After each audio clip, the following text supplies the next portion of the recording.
Hi, everyone. I'm Frank Delaney from Perseverance Theater. I'm the managing director, and I'm very excited to be moderating our discussion today. We have a community conversation about cosplay. Um, I would like to begin, as we begin everything we do here, with a land acknowledgement. Today, we are coming to you from the traditional lands of the Okwan and Takukwan on Linkitani, the lands, the unceded lands of the Dena'ina, and we will be coming to you also from the lands of the Tutelo. We here at Perseverance are eternally grateful to the indigenous peoples of the United States and their elders, their ancestors, for their stewardship of these lands since time immemorial. Gunashish.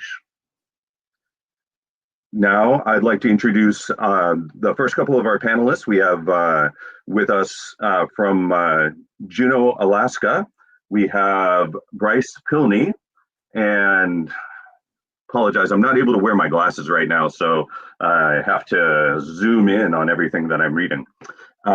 Bruce lives in Juneau, works for the state, and he got into cosplay in high school when he lived in Wasilla. Welcome. I'm sorry, I said Bruce.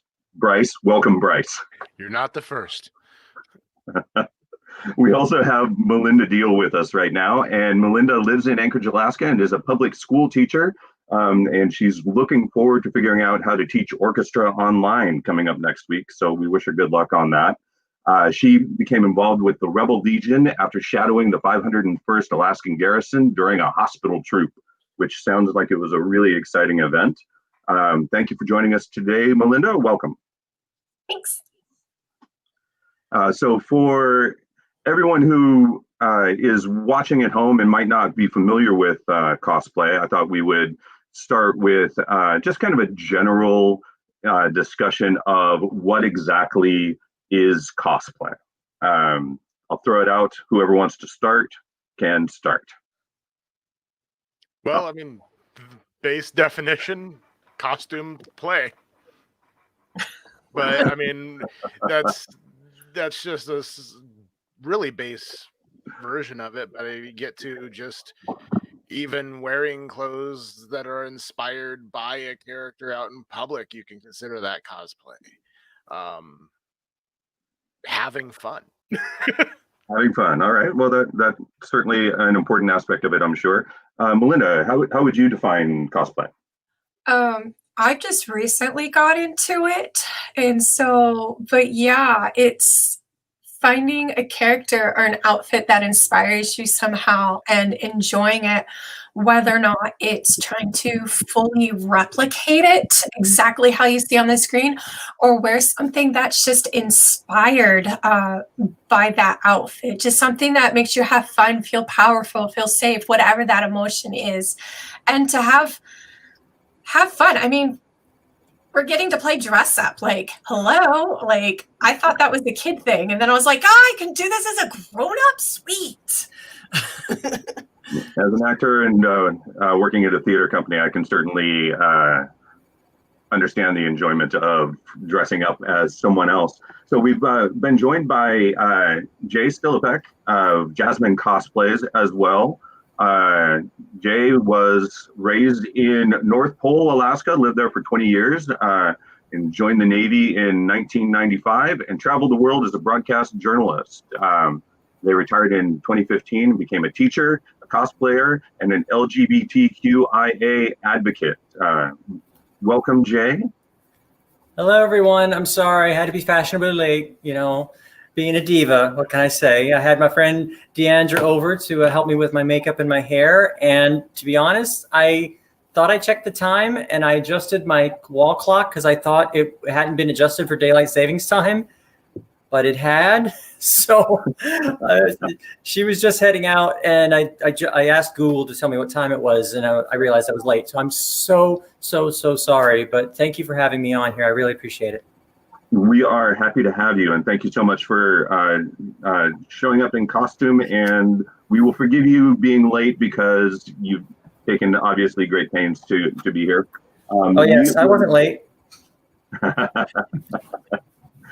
We were just discussing at a base level what is cosplay? How do you define cosplay? I define cosplay as you are basically a walking billboard for geekdom. You are advertising your love of a character or of a fandom, and you're just putting it all out there. It's like it's the most involved nerd flag that you can have, that you can be wearing at any given time. I think that's a great description of it. My current nerd flag, you can't really see it here, but I'm wearing Baby Yoda. Mandalorian show my love for that show and that universe. So I can certainly understand that. Now I know that when we spoke earlier, Jay, we spoke about a lot of different types of cosplay, and I know that there are some differences between, for example, the type of cosplay that you do and what we see going on in the background of Melinda's there, and possibly a little bit with the costume that Bryce is wearing here. So what I'd like to talk about next are the different kinds of cosplay and a little bit of what each kind entails. Jay, why don't you start?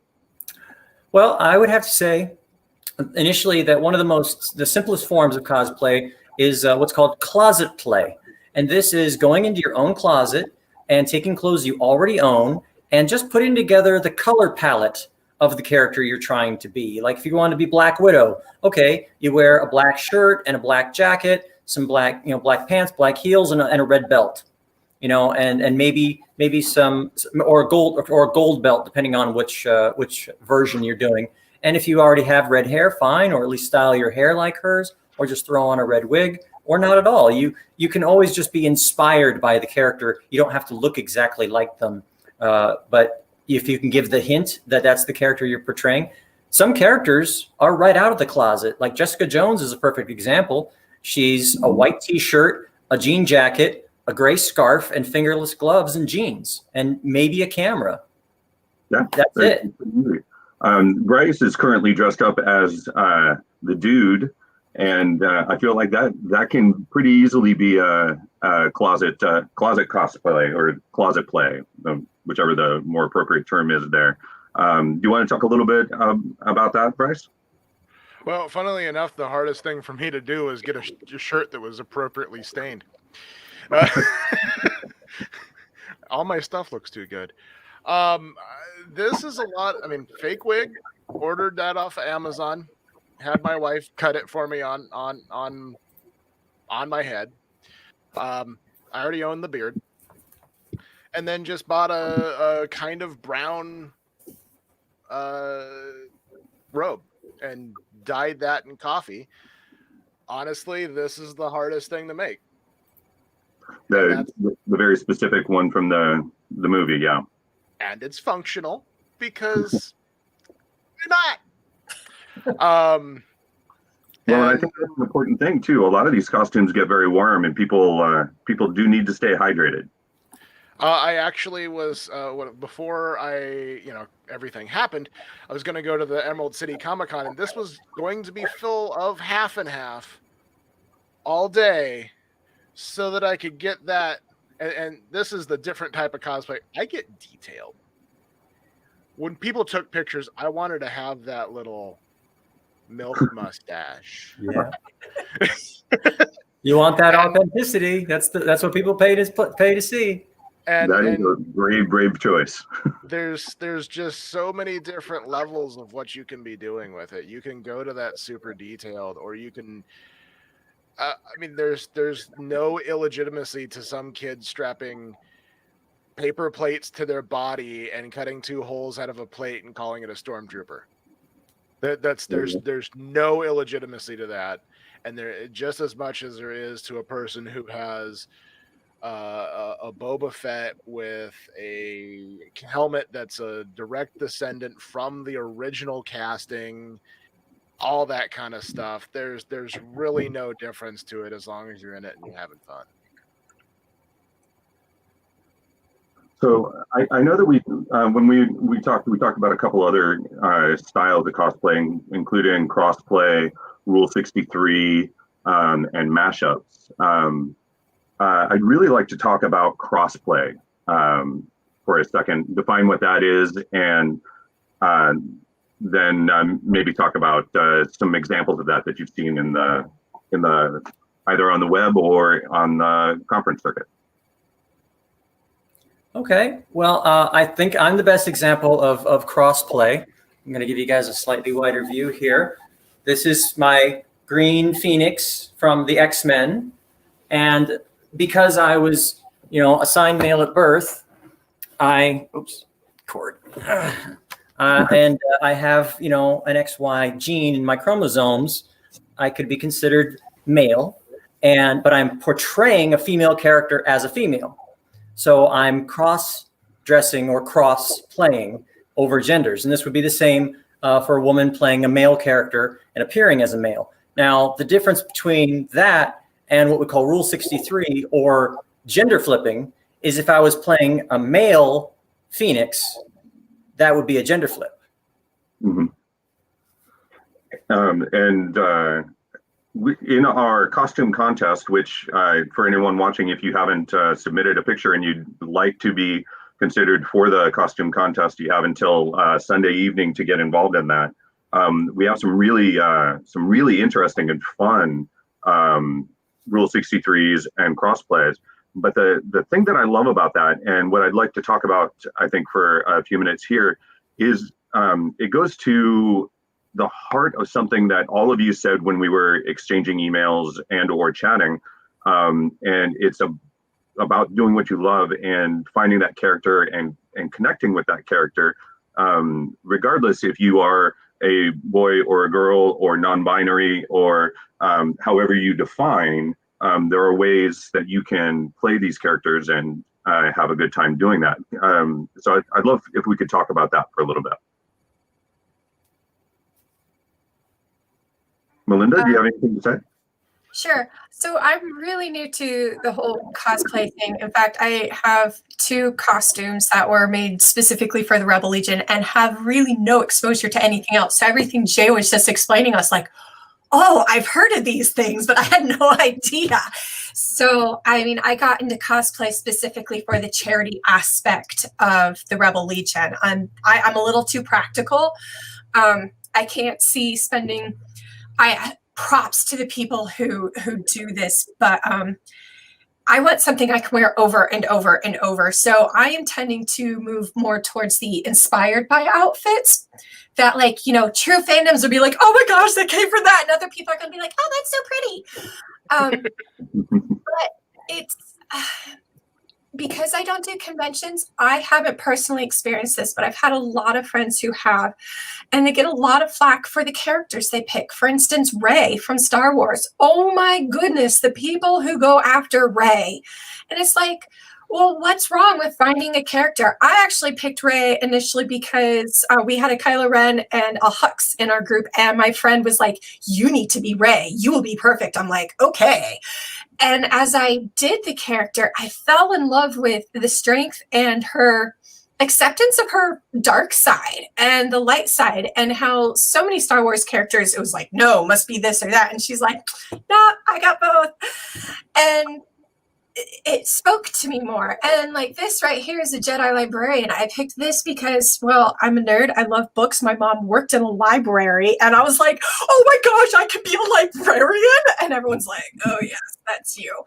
But like, people trashing and bringing other people down because of the character that they choose, or because they think that they're too fat, the wrong color, they have the wrong hair or something, is like, why are you so insecure about yourself that you have to tear down the joy of somebody else?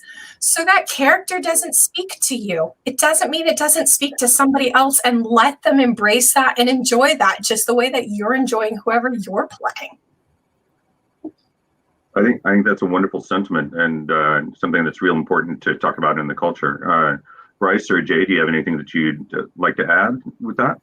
And for those that are watching, if you want to put anything in the comments, we are watching the comments and we'll put those up. So if you have questions for any of our panelists today, feel free to put those in there and we will address them as quickly as we can.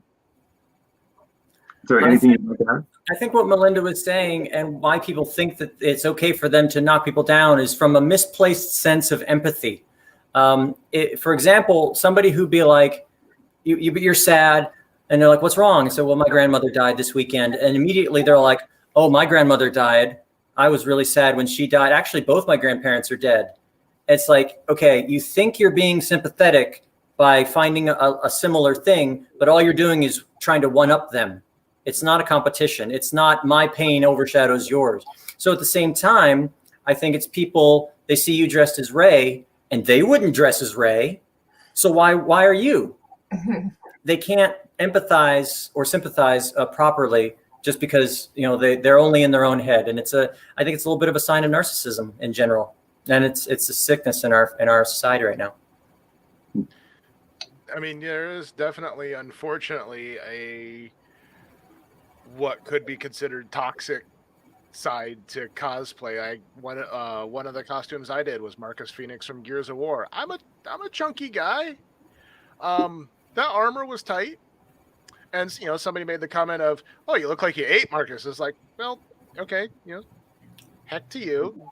You can leave now. And I went back to painting my stuff. And it's unfortunate that somebody decides that that's a great idea to do, but it is. I think it's an interesting discussion about gatekeeping within the hobby, and those people who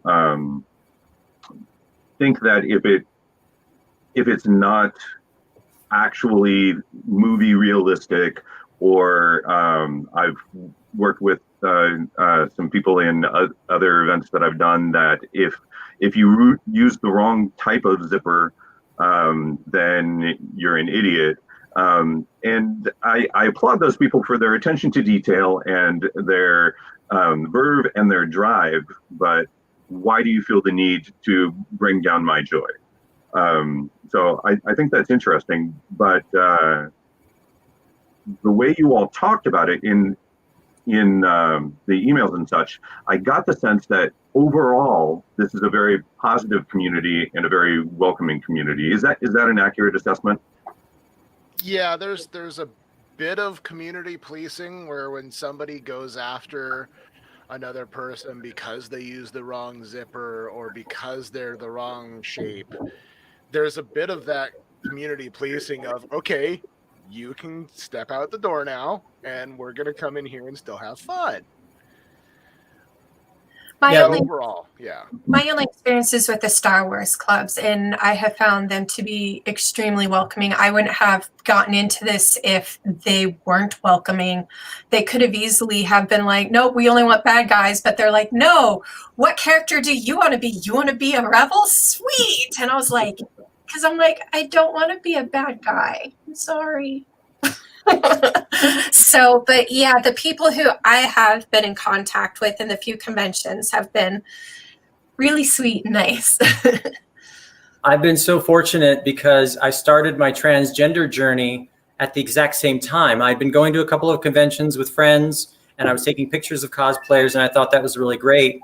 But as I started this, I was like, I could go to a convention dressed in female form and try it out. You know, see if I could be convincing and be treated as a woman and see how I do with that. So, and when I showed up and I was really nervous because it was a store-bought costume, store-bought wig, you know, I didn't make it myself. I didn't I didn't like thresh the wool and make the fabric from scratch.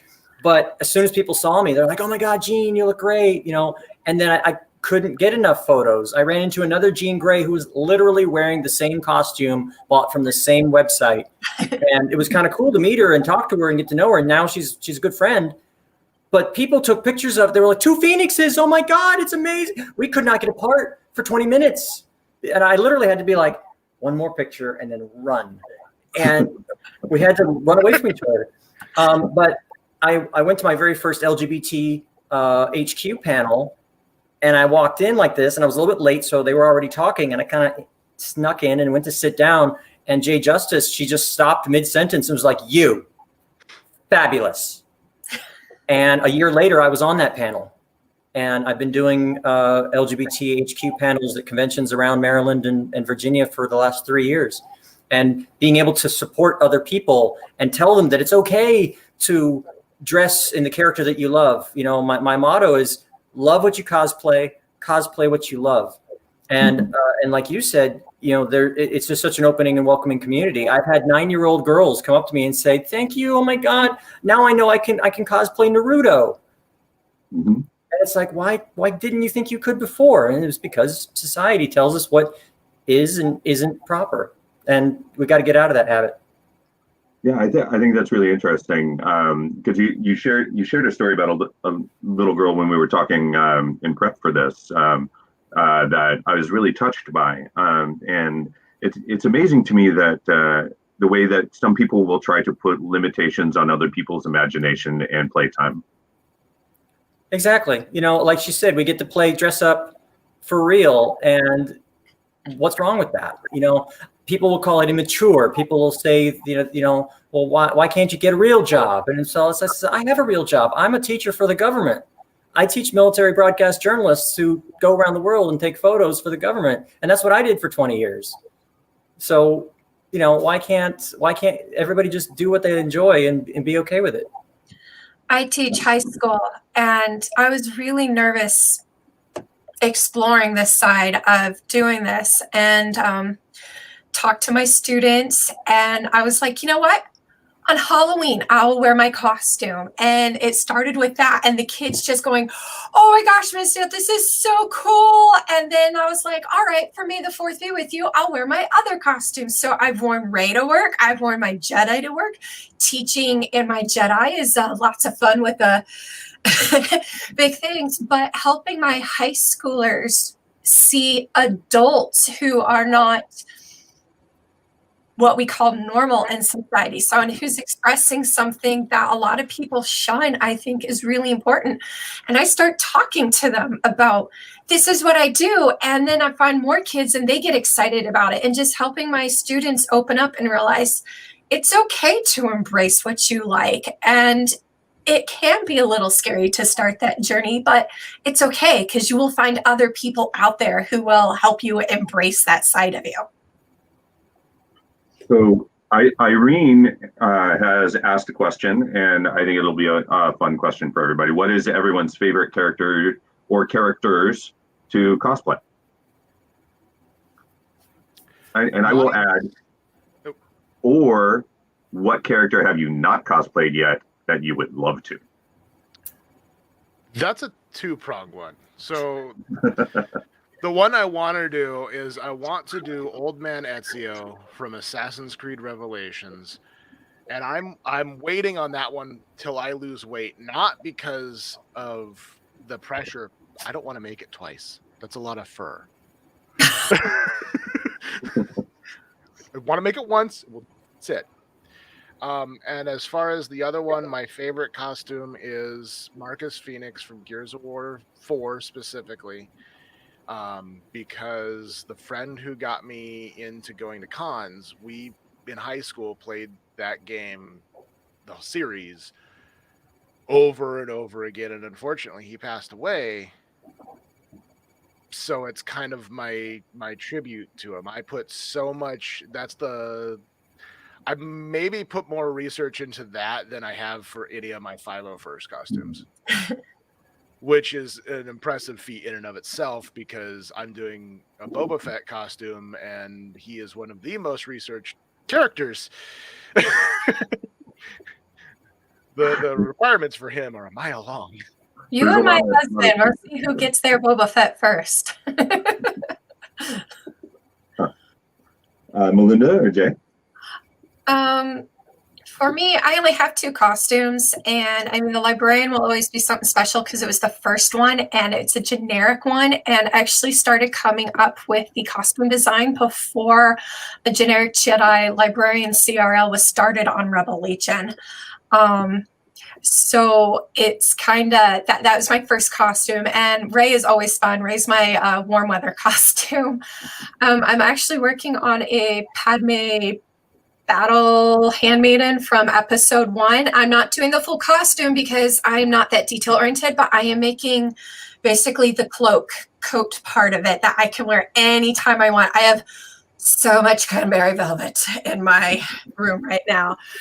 But I think if I could cosplay, I always say, like, oh my gosh, if you had like a Lord of the Rings version of the Rebel Legion, I could be an elf and I love archery, and oh my gosh, I would be like, ah! So I'm a, so like, Well, if that doesn't already exist, you could start it. I'm already trying to start our own outpost for a Rebel Legion in Alaska. That's enough for me right now. But yeah, like, oh my gosh, ever since like my parents read Lord of the Rings to me when I was a child, and I remember tracing the map, and just when the movies came out, I was like, oh, I want to be an elf. But yeah, I have the ones that I'm doing, but I'm enjoying the Star Wars characters I have, and I'm very careful about what I pick to do, because if I'm going to spend that time on it, I want it to be something I really. If I had to be that detail oriented, I better love it. That makes sense. How about you, Jay? Well, my favorite cosplay is Zero Suit Samus from the game Metroid and Smash Brothers. She was the first cosplay that I purchased once I decided I was going to start doing cosplay, but I didn't wear her the first day. The first day I actually wore Phoenix. So I already had 2 costumes before I ever even officially cosplayed at a convention. It is a gateway drug. I now have about 20 costumes. I have a list of over 200 that if I had all the money in the world.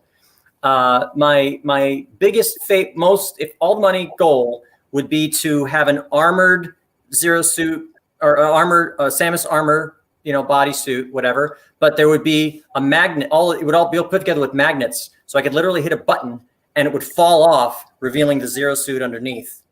Also, so kind of halfway, I designed a Various suit cloak that looks like it's colored like her armor, and it's got a hood that comes up and big puffy shoulders, but it's just a zip up cloak, and then she can unzip it and go, "Grandmama, it's me, Anastasia." Other ones are there's a webcomic I love called Star Powered, and I want to do her. Her tricky part is that she's got 21 bright white discs all over her body. So you have to get those to glow just the right way, and that one's kind of tricky. And the cosplay that my tailor was working on just before COVID hit, and that's what I want to point out, is that you don't have to make these costumes yourself. I do not sew. I'm not much of a crafty person. I have money, and I go to people who are much more talented than I am, and they do it, and I make it look good. So you don't have to make it yourself. Buy a costume, have a costume made. I have a ray. I have a resistance ray. I made the staff myself, or at least I put it together from the pieces I ordered off of Etsy. But what she's working on is a classic Disney Alice in Wonderland. I got the dress from a friend, but she's about 2 inches shorter than I am, so the dress is just a little small. And when my tailor was looking at it, she goes, "Well, maybe we could take it out. Maybe we could refit it." I'm like, "Yeah, we're going to refit it even smaller. We're going to tear it so it looks like I'm literally growing out of the dress because I ate cake, and the dress isn't going to change size. Only I change size, like the Incredible Growing Woman, or the 50-foot Attack of the 50-Foot Woman." So yeah, it's going to be cosplay in motion. I'll be halfway torn out of the dress and with a little piece of cake going, "Oops." Well, that's a really fun idea. I love that. Thank you. Leslie asked a question that I think is really interesting because I know part of the answer already. And so what she asked is, do you all have communities that you cosplay with, or groups, or do you just wait for conventions? And I know Bryce and Melinda, you're both part of the 501st Legion, so you're probably dying to talk about that. And I'm sure that there are people on the stream who don't yet know what that is. So I'm excited for them to find out.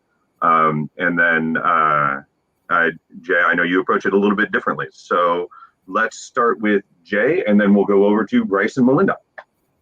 Okay. I am a member of a G.I. Joe cosplay group called the Finest G.I. Joe Cosplay Club. And we have branches all over the world. And I'm a member of the branch here. And you go to their website, they'll give you a guide on how to make a generic Cobra officer costume. You can buy everything online. And boom, you just show up and they're like, take a picture and you're in. I had the costume less than a year and I was on one of their charity calendars of the women of the finest. So I was really proud of that.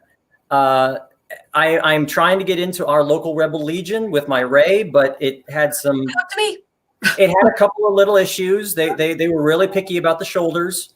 So I just haven't fixed it yet. Because my tailor made it from scratch. And I have a lot of friends who are in various groups, and my LGBT HQ group. I mean, we don't do specific cosplays, but we are a hub for all things gay at conventions. So we have a lot of LGBT or gay or drag queens who also do cosplay, and we support each other with panels and a booth at the conventions. So, and though I had friends who got together once to do Spice Girls. I was Ginger Spice, and we had a boombox, and we did the Wannabe song all over the place. We took over AwesomeCon, and we got arrested by a group of stormtroopers at one point. Excellent. That's very fun. Bryce and Melinda. Do you want me to start out the conversation about the groups? Go ahead, because I can talk about my other groups too. All right, so I'll talk about our local Star Wars clubs. So there is a whole slew of sister clubs. So there's the 501st if you want to be a bad guy like a stormtrooper or Darth Vader. There's the Rebel Legion if you want to be a Jedi or any of the good guys. There's the Mandalorian Mercs, our chaotic neutral bounty hunters. What else do we have? I think there's the Dark Empire, which is your generic Sith. There's the droid builders. One of our members has a full replica of an R2-D2 that drives and goes from 3 feet to 2 feet. Oh! And there's even a kid component of the program called the Galactic Academy, so kids can join us for things. So we're a worldwide organization. The basis is basically we are cosplaying Star Wars characters. We're trying to make them as screen accurate as possible. We have to go through an application process to do it, but it's all based on charity events. So here in town, we all work together under 907 Star Wars. And we, before COVID, we went to the Providence Children's Hospital every month. We went to Alaska Native Medical Center every month. We work with Arc of Anchorage. We've done with Hope Alaska, Heart Walks, Cancer Walks. We've gone, all sorts of type of things, which is why I joined. I've always been very volunteer oriented. And when I was like, oh, you're making little children in the hospital like happy. Oh my gosh. Like one of my favorite memories is Darth Vader dragging a wagon with one of the hospital kids in it down the hallway. Or another time where the kid found out my lightsaber changes colors. And he put it on red and told me I was in my Jedi, and he's told me to battle Kylo. And I'm like, I can't. We're on the same side. And he runs over, presses the button, turns it to Kylo and goes, you're good now. So we have a battle, and I let Kylo defeat me. And he's like, I'll save you. And he drags me. And he's like, I don't know, 8. And he's trying to drag full-grown me across the floor. And oh my gosh, just so many. And seeing little adorable little Rays. Oh my gosh, they're so cute. But so we do all sorts of charity stuff. So if you're interested in cosplaying Star Wars characters and getting out in the community, and Make-A-Wish. We have worked with the Anchorage Airport, and they have actually let us go behind security and meet the families at their gate for a send-off. This is huge. So we have worked with Make-A-Wish and Anchorage Airport. If you want to do Star Wars costumes, you don't even have to have a costume. My husband doesn't have a costume, and he helps us out because Darth Vader can't see anything. So we need people to help us out while we're in costumes, so you can join us while you're building. And if you're interested in, bringing a smile to people in the community while playing dress up, this is it. So I'm in charge of the local Rebel Legion community. I am the what we call the Alaska Regional Captain. And we are working on making our own Alaska outpost. So we're no longer part of California. So, so That's actually a good question. yes, can it be virtual so we can join from all over? We have people all over the state. So we got people in Fairbanks, Soldotna, Anchorage, the Valley, Juneau, all over. So we will work with you no matter where in the state that you are. So I'm not even in the state. I'm in. Displaced Alaskan. Yeah, so I mean, this organization is all over, and we will work with everyone across the state. But yeah, that's the only time I cosplay. Like if I go to conventions, it's because the Rebel Legion is there. So that's who I cosplay with, and that's about my. Sorry, I'm like really excited about the organization since I'm starting a new branch of it. Apologize for your enthusiasm. It's wonderful. I love to see people get excited about things that they love. Melinda. Yes. Do you know what you call it when more than one ray, you have a group of rays that get together? It's a snap. And we do have it in the lower 48, the Rebel Legion 501st. All these groups are worldwide. We have them all over the place. 501st.com and rebellegion.com will be your gateways into it, or I can't think of what our Alaska website is. AK501st. Thank you. AK501st.com will put you in touch with all the Alaska branches, and it has links to the main websites. All right. Bryce, you said you were involved with some other groups as well? So I'm trying to make one for Juneau. I'm trying hard. Juneau, if you're not from here, if you imagine living on the side of one of the mountains in Anchorage, next to the ocean, and then whatever you're thinking, take that and make it by about half. That's Juneau. And so I'm trying to make a local cosplay group. I know of a couple other people. I may help somebody else who lives here. They have a pretty good Commander Shepard from the Mass Effect game series. At this point, I'm not looking at making anything specific for a group just because there's so few of us, aside from the 501st, which there's only currently 3 of us in Juneau. So if you've seen people in Star Wars, I guarantee you it was one of us. But yes, Leslie, it is worldwide. We have even had a snow trooper in Antarctica. Are there many cosplayers who are over 65 years old? Yes, I have seen numerous cosplayers of all ages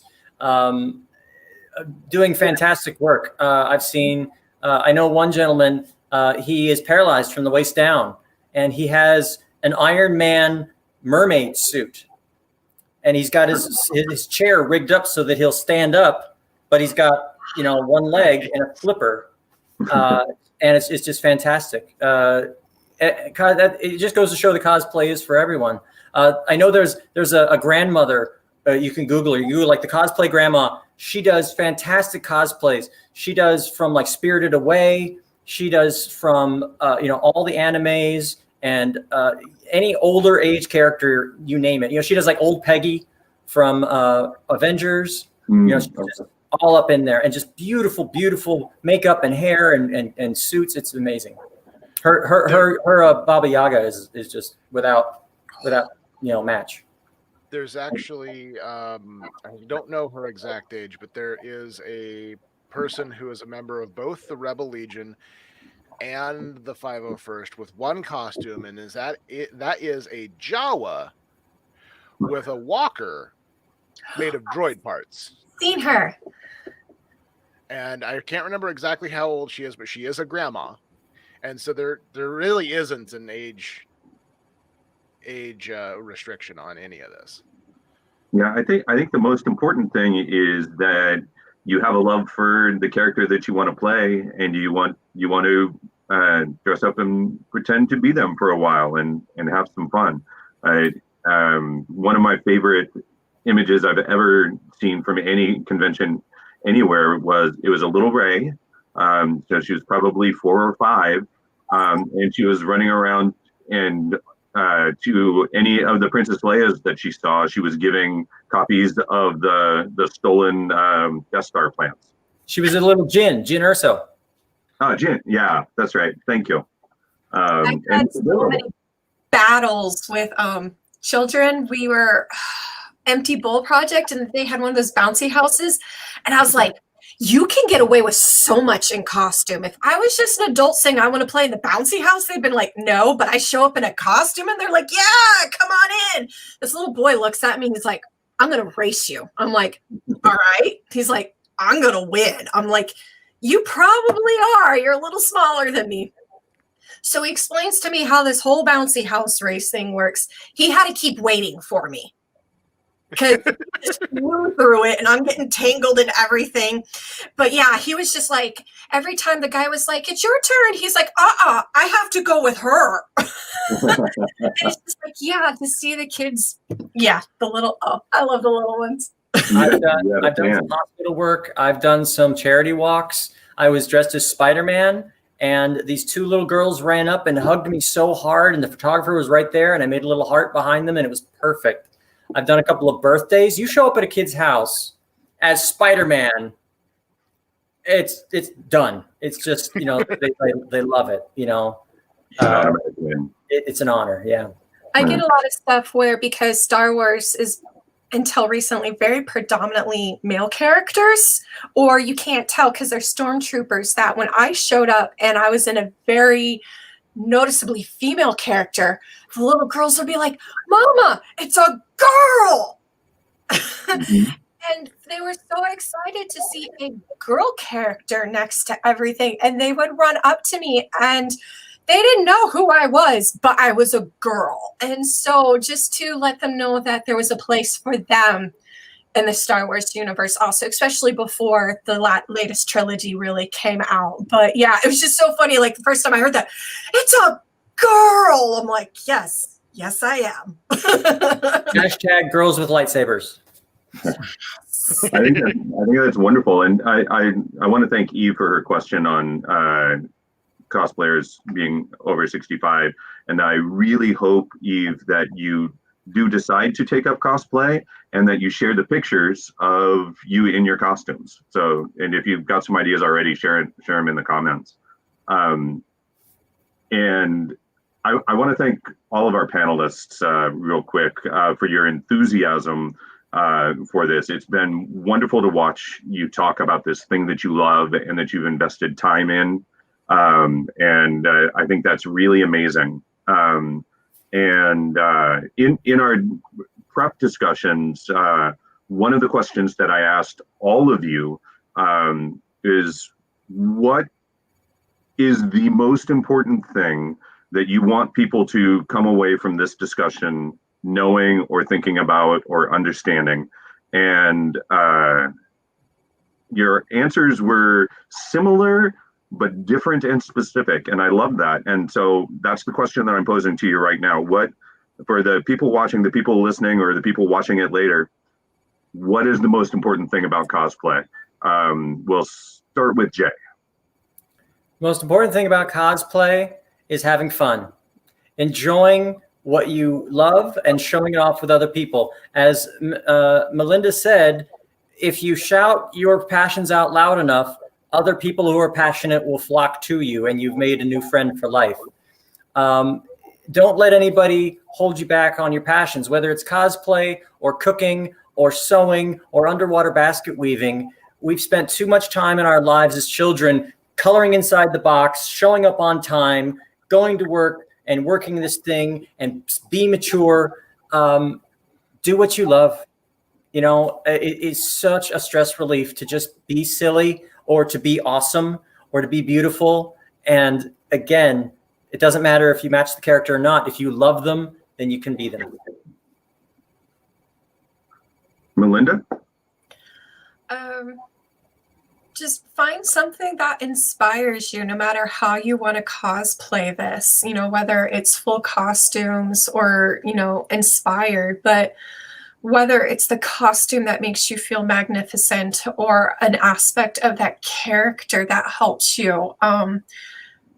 Find something that inspires you and run with it. And don't let the other people tear you down, because they don't know you. They don't know what your life experiences are. And that, nobody can take away how something makes you feel. And never lose that aspect of yourself and what you're doing. And just, if you're scared, start off with baby steps and you'll find the people to help you explore it. But find what inspires you and hold on to that feeling no matter when people are tearing you down, because you know your experiences and why you love what you're doing and how it helps you. I think that's a wonderful sentiment. Bryce? The short version is whatever you're going to do, enjoy it. Have fun. You may not be so into the making of a costume. I learned this. I learned getting good at this.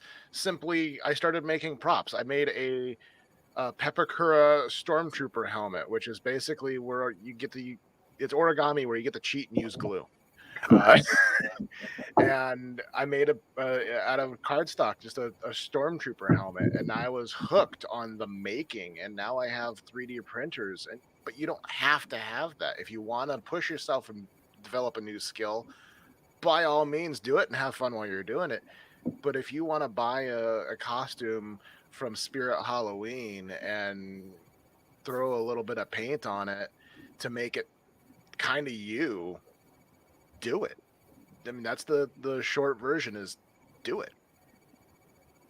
Do it and have fun doing it. I was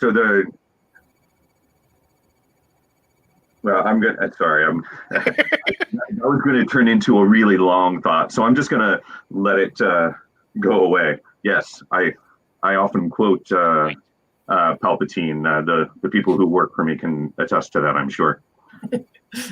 We've got a show coming up. It's called In Love and Warcraft, and it takes place partially in the video game World of Warcraft, but not entirely in there. And it takes place online, and all of the people in the show are dealing and talking with about a lot of these same issues. And I know that World of Warcraft cosplay is a very specific subgenre that happens a lot and is often quite elaborate as well. So if you've enjoyed this discussion and you are interested in this, or you're interested in games or movies or online culture or anything like that, please do check out In Love and Warcraft. It opens next Friday. You can get your tickets at our website, ptalaska.org/ well, it's there at the bottom, /In Love and Warcraft, or just go to our main site and we've got links all over the pages. You can also sign up. We are everywhere now. We are virtually on the web, and we have people signing up for memberships all across the country, which has been amazing. And we are so excited to share the thing that we love and the thing that we love to do with so many people. Now, just a couple other things before we go. Did we pop up Valerie's comment? I was talking, and I don't know, but Dave's mom commented on the thread, and so I want to make sure that we had have her comment on there. And thank you for checking out the stream. I know that you were here for Jay, Valerie, but we appreciate you being here for the rest of us as well. So Jay, I know you and I talked. You don't just do cosplay; you're also a gamer. You play role-playing games of various kinds, and you have come up with a product that you call Better Backstories. And so I promised you that we would talk about this for just a little bit. Yeah, this is, I love making characters for role-playing games, but also brainstorming ideas for stories and such. So I combined the idea of a background character generator with tarot cards. And I did it on Kickstarter. I made $25,000. I printed 3,000 decks, and I'm just finishing sending them to my backers all over the world. And I'm setting up a website, www.betterbackstories.com or .net. I bought both. We're on Facebook, Better Backstories. We're on Instagram, Better Backstories. And you can buy the cards directly from me. We're eventually be able to sell them directly on the website. But we also have them by print on demand at a website called Drive Through Cards. They will literally print a deck of cards for you, put it in a box, and mail it to you, so they don't have to keep stock. I'm working at getting them into game stores all over the country. So if you would like one of our fancy posters for Better Backstories, just let me know, and you can get one off of Redbubble. That's awesome, and we will we'll include some of those links on our YouTube and on our Facebook. So for those of you who are furiously scribbling that down, we'll make it easy for you after this. Melinda and Bryce, would you like to share anything here as we wrap up? Do you want to throw out the 501st websites one more time for people? So the main Alaskan one is ak501st.com. And just one more time in case, ak501st.com. And then the 501st is just 501st.com. Also, because I saw a couple of people in the chat that were looking at maybe getting into it. A really great resource for starting cosplay and this is anything: Blade Runners, Star Wars, any nerddom that you can think of is represented on here, but it's the RPF, and it stands for the Replica Props Forum. You have everything on there, from people who are just making something so that they can have it on their shelf, to people who do months and years of research into a particular aspect of a prop to make it so there's just a very large room in there for you to learn how to do things. And there's also people who sell the stuff on there as well, and also on Etsy. And unfortunately, we don't have any for the 501st. We don't currently have any planned events because these are kind of all as they come. In-person events are a hard thing to arrange right now. Yeah, I know that there's been across the country, there's been people who just jump into costume and they grab a sign of positivity and they just go stand on the corner and dance at the stoplight. And just having fun, because the biggest thing about the 501st isn't necessarily about the costumes. It's about making people smile. Yes. Whether they're having a great day, whether they're having the worst day of their life, or whether they're a kid who's been stuck in a hospital for months, our goal is to make people smile. Another one, if you're interested in just checking out the 501st on a surface level, is the 501st Cast. It is a weekly podcast, or at least I haven't been following it lately because I've been busy. But they do troop reports, which if you listen to those are the hardest to listen to, because they talk about what's going on in the hospital while they're there. And I'm glad all my characters have a face mask. I don't. Because I get to cry and no one can see it. But that's a really good place to start if you just want to listen to those. Basically anywhere where you can get podcasts, that's on there. It's just the 501st Cast. 501st Cast. Great. Do you have anything that you'd like to add to that, Melinda?